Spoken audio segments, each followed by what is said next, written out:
সুপ্রিয় দর্শক, আসসালামু আলাইকুম। আপনাদের সবাইকে স্বাগত জানাচ্ছি এখনকার আলোচনায়। আপনাদের সঙ্গে আছি আমি সিরাজুল ইসলাম। দর্শক, যুদ্ধবিরতি লঙ্ঘন করে ইসরায়েল গত রাতে দক্ষিণ লেবাননে ভয়াবহ হামলা চালিয়েছে।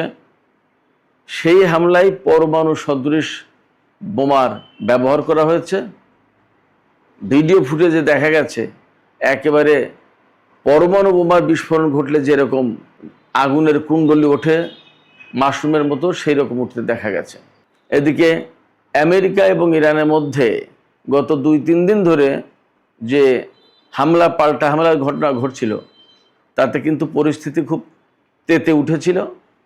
সেই জায়গা থেকে আবার দুই পক্ষ অনেকটা শীতল অবস্থায় এসেছে এবং আগামীকাল কাতার রাজধানী দোহায় শান্তি আলোচনা হবে। অবশ্য এর আগে ইরান এই শান্তি আলোচনা বাতিলের হুমকি দিয়েছিল। তারা বলেছিল, এইভাবে যদি আমেরিকার পক্ষ থেকে ইরানের উপরে হামলার ঘটনা ঘটতে থাকে এবং লেবাননে যদি যুদ্ধবিরতি না হয়, তাহলে ইরান আমেরিকার সাথে এই চলমান শান্তি আলোচনা বাতিল করে দেবে। এদিকে যুদ্ধের মধ্যেই আমেরিকার সাথে যে 40 দিন যুদ্ধ হলো, এর ভেতরেই ইরান এমন এক ড্রোন তৈরি করেছে যা এখন ড্রোন জগতে বিস্ময় বলে বিবেচিত হচ্ছে। কি সেই ড্রোন, তার কত গতি, কত কিলোমিটার রেঞ্জ এবং কি ক্ষমতা, এটা নিয়ে আমি আজকের ভিডিওতে আলোচনা করব। এর পাশাপাশি লেবানন পরিস্থিতি এবং ইরান আমেরিকার মধ্যে শান্তি আলোচনার নতুন প্রেক্ষাপট নিয়ে কথা বলবো। আশা করি আপনারা শেষ পর্যন্ত সঙ্গে থাকবেন। আর ভিডিও যদি ভালো লাগে তাহলে লাইক, কমেন্ট, শেয়ার করবেন এবং চ্যানেলটি সাবস্ক্রাইব করে সাথেই থাকবেন। দর্শক, চলুন বিস্তারিত আলোচনা করি। প্রথমেই লেবানন পরিস্থিতিটা একটু বলি। লেবাননে গত রাতে ইসরায়েলের যুদ্ধবাজ সরকার একেবারে যুদ্ধবিরতি ভেঙে যে চুক্তি হয়েছে লেবানন সরকারের সাথে ইসরায়েলের, সেই চুক্তি লঙ্ঘন করে দক্ষিণ লেবাননে ভয়াবহ হামলা চালিয়েছে। বলা হচ্ছে একটি গ্রাম একেবারে জ্বালিয়ে দিয়েছে। জানি না সেখানে কী রকমের ক্ষয়ক্ষতি, হতাহতের ঘটনা ঘটেছে। গত রাতেই আমি একটি ফুটেজ দেখলাম, তাতে দেখা যাচ্ছে যে এমন বিস্ফোরণ ঘটেছে, ইসরায়েলের বিমান হামলার পর এমন বিস্ফোরণ ঘটেছে যে পরমাণু বোমা হামলা চালালে যেভাবে আগুনের কুণ্ডলি আকাশের দিকে মাশরুমের মতো ওঠে, সেই রকম উঠল। এবং ইসরায়েলের পক্ষ থেকে বলা হয়েছিল, উত্তর ইসরায়েলের যে সমস্ত বসতি স্থাপনকারী আছে, ইহুদি বসতি স্থাপনকারী, তাদেরকে আগেই ইসরায়েলের পক্ষ থেকে সতর্ক সংকেত দেওয়া হয়েছে যে উত্তর অঞ্চলে ভূমিকম্প অনুভূত হতে পারে। তার মানে আমার কাছে মনে হচ্ছে ছোট সাইজের পরমাণু বোমার ব্যবহার করে থাকতে পারে ইসরায়েল। এখন কি পরিস্থিতি হয়, কি হয়েছে, আরও সময় গেলে হয়তো বোঝা যাবে। মুশকিল হয়েছে, সেখানে তো সাধারণ কোনো মিডিয়া বা সাংবাদিকের যাওয়ার কোনো সুযোগ নেই। আল জাজিরা থেকে শুরু করে এ পর্যন্ত বহু মিডিয়ার সাংবাদিক নিহত হয়েছে ইসরায়েলি সেনাদের হাতে। যাই হোক, দক্ষিণ লেবাননে এই সংঘর্ষ কখন হচ্ছে? তার 2 দিন আগে ইসরায়েল এবং লেবাননের মধ্যে যুদ্ধবিরতি চুক্তি হয়েছে। সেই চুক্তিতে মধ্যস্থতাকারী হিসেবে ভূমিকা পালন করেছে আমেরিকা। এবং ইরানের সাথে আমেরিকার যে সমঝোতা স্মারক সই হয়েছে, সেই সমঝোতা স্মারকের 1 নম্বর ধারাই বলা হয়েছিল যে লেবানন ফ্রন্ট সহ মধ্যপ্রাচ্যের যত ফ্রন্টে যুদ্ধ হচ্ছে, সব ফ্রন্টে যুদ্ধ বন্ধ করতে হবে। তো আমেরিকা কিন্তু সেই সমঝোতা স্মারক সই করেছে, যেহেতু তারা তা মানতে বাধ্য, কিন্তু তারা তা মানছে না। শুধু তাই না, ইসরায়েলও মানছে না। আর এই ইসরায়েল এবং লেবাননের মধ্যে যে চুক্তিটা হয়েছে, সেই চুক্তিতে বলা হয়েছে লেবাননে যে সমস্ত ইসরায়েলি সেনা রয়েছে তার অংশবিশেষ লেবাননে থেকে যাবে। তার মানে লেবাননের দখলদারিত্ব থেকে যাবে। এই যদি হয় অবস্থা, তাহলে সেখানে শান্তি চুক্তি করার কি মানে আছে? লেবাননের সার্বভৌমত্ব থাকে কোথায়? দক্ষিণ লেবাননে লেবাননের সামরিক বাহিনীর তৎপরতা নেই, হিজবুল্লাহ থাকতে পারবে না, থাকবে ইসরায়েলি বাহিনী।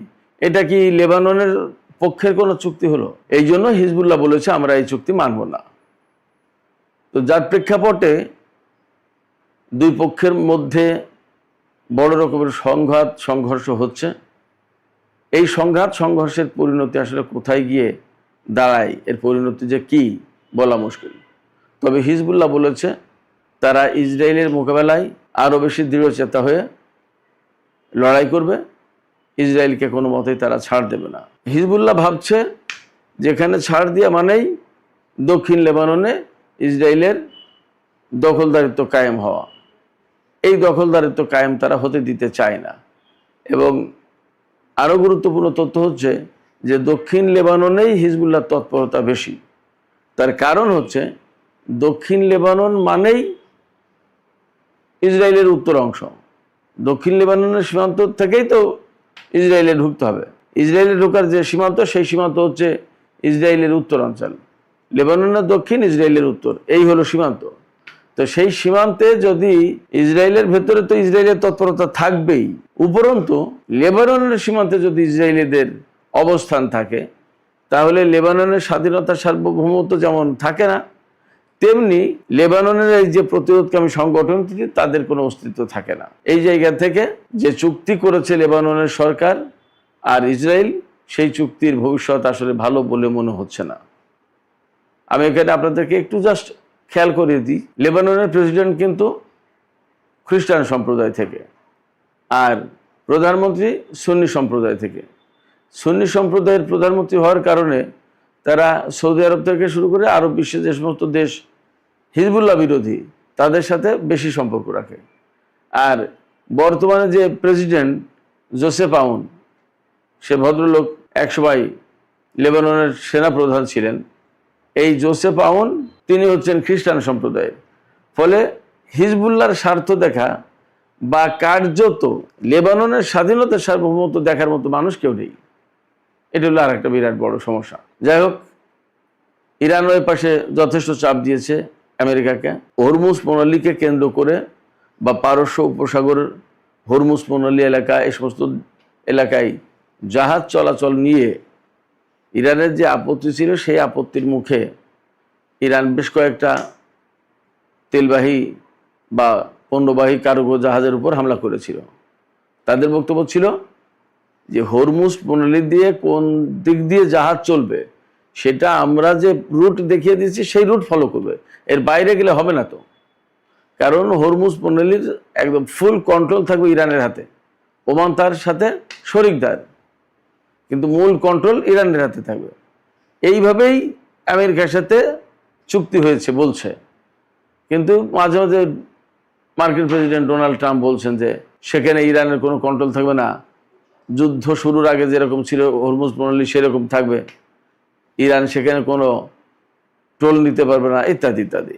এই সমস্ত নিয়ে কিন্তু ইরানের সাথে আমেরিকার একটা বিরাট বড় টানাপোড়েন দ্বন্দ্ব আছে। ইরান যা বলছে আমেরিকা তার বিপরীত কথা বলছে। এইটা নিয়েই কিন্তু ইরান ওই সমস্ত জাহাজের উপর হামলা চালিয়েছে। ওই সমস্ত জাহাজের উপর হামলা চালানোর পর আমেরিকা আবার ইরানের উপর হামলা চালিয়েছে। আমেরিকা হামলা চালালে ইরান আবার মধ্যপ্রাচ্যে মার্কিন ঘাঁটিতে বিভিন্ন স্থাপনায় হামলা চালিয়েছে। এবং আমরা তো গতকালকের খবর জানি যে ইরান বেশ বড় সড়ো হামলা চালিয়েছে কুয়েত এবং বাহরাইনে। এবং এই হামলাটা আসলে এত বড় ছিল যে উপসাগরীয় সহযোগিতা পরিষদ জিসিসি, যেটা তাদের পক্ষ থেকে কিন্তু নিন্দা জানানো হয়েছে। নিন্দা জানাতেই পারে, কিন্তু ইরানের কাজ করেছে। এবং ইরান হুমকি দিয়ে রেখেছে যে আমেরিকা এই যে বারবার ইরানের উপর হামলা চালাচ্ছে, এটা কিন্তু যুদ্ধবিরতির লঙ্ঘন, সমঝোতা স্মারক যেটা সই হয়েছে তার লঙ্ঘন। এই লঙ্ঘন যদি অব্যাহত রাখে তাহলে ইরান আমেরিকার সাথে এই শান্তি আলোচনা, শান্তি চুক্তি বাতিল করবে। এটা কিন্তু গতকাল হুমকি দিয়েছিল ইরানের পক্ষ থেকে। এরপরে কাতারের বা পাকিস্তানিদের মধ্যস্থতায় বা চেষ্টায় আবার দুই পক্ষ একদম পাল্টা হামলা বন্ধ করতে রাজি হয়েছে। ইরান এবং আমেরিকা একে অপরের বিরুদ্ধে কোনো হামলা চালাবে না। এবং আগামীকাল মঙ্গলবার কাতারের রাজধানী দোহায় দুই পক্ষ শান্তি আলোচনায় বসবে। এখানে এরই মধ্যে অনেকগুলো কথা উঠেছে।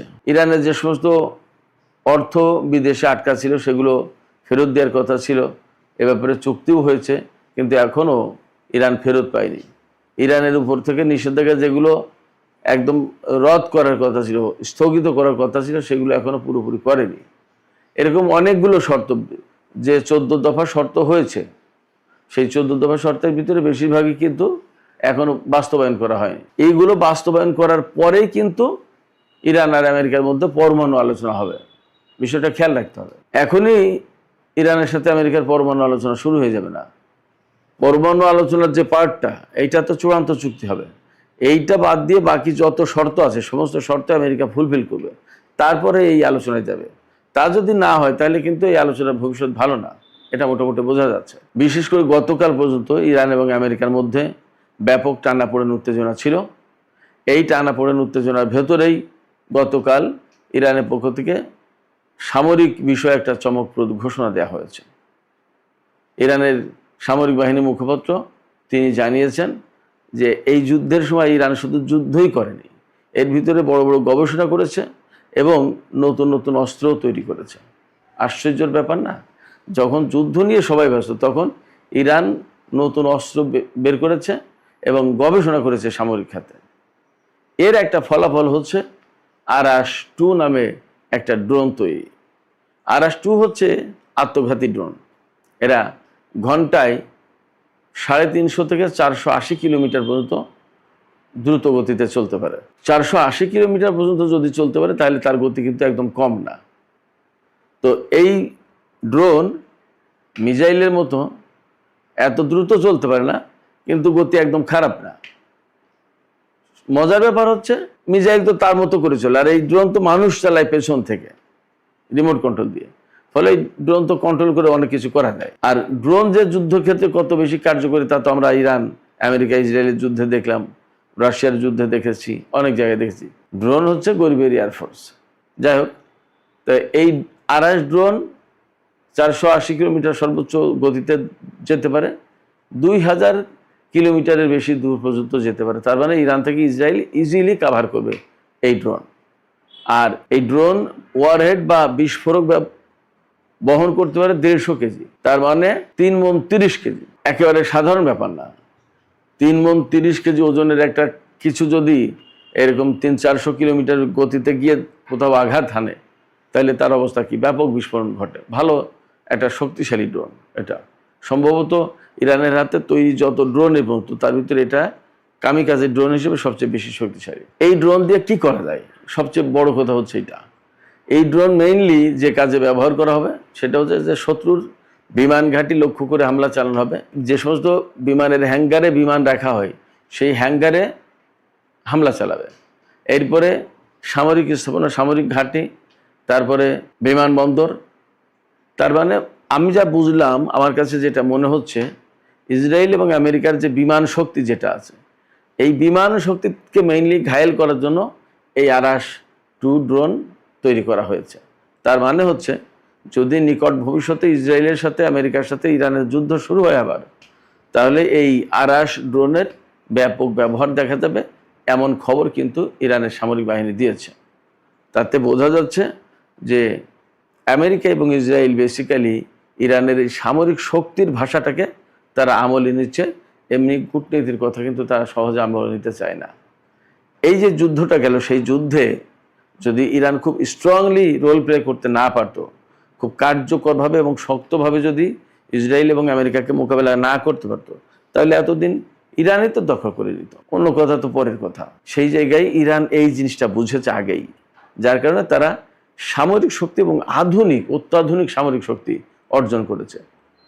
আমরা যুদ্ধের যে প্রেক্ষাপট দেখছি তাতে তো পরিষ্কার যে ইরানের প্রযুক্তির কাছে আমেরিকা, ইসরায়েলের হাই টেকনোলজি মার খেয়ে গেছে। তো সেক্ষেত্রে ইরান যখন গতকালকে এই ঘোষণা দিয়েছে এবং হয়তো ব্যাক চ্যানেলে আরও কিছু ঘোষণা দিয়েছে, যার কারণে আমেরিকা নতুন করে একেবারেই চুপ হয়ে গেছে এবং তারা বলেছে যে ইরানের সাথে তাদের আর আপাতত কোনো সংঘর্ষ হবে না।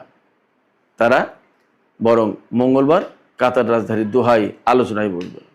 দেখা যাক এই শান্তি আলোচনা থেকে নতুন কি ভালো খবর আসে এবং কত দূর তারা শান্তির পথে এগোতে পারে। আমরা তা দেখার অপেক্ষায় থাকলাম। সুপ্রিয় দর্শক, এখনকার আলোচনা এখানে শেষ করতে চাই। যাবার আগে আপনাদের কাছে প্রশ্ন করি, সামরিক শক্তির দিক দিয়ে ইরান কতটা চাপে ফেলতে পেরেছে আমেরিকাকে? আপনাদের কাছে কি মনে হয়? আপনাদের কাছে কি মনে হয় যে আমেরিকা কূটনৈতিকভাবে পরাজিত হয়ে এই আলোচনায় আসছে, নাকি সামরিক শক্তির কাছে পর্যুদস্ত হয়ে তারা আলোচনায় বসতে বাধ্য হচ্ছে? আপনাদের কাছে কি মনে হয়? আপনাদের মতামত কমেন্টে জানাতে পারেন।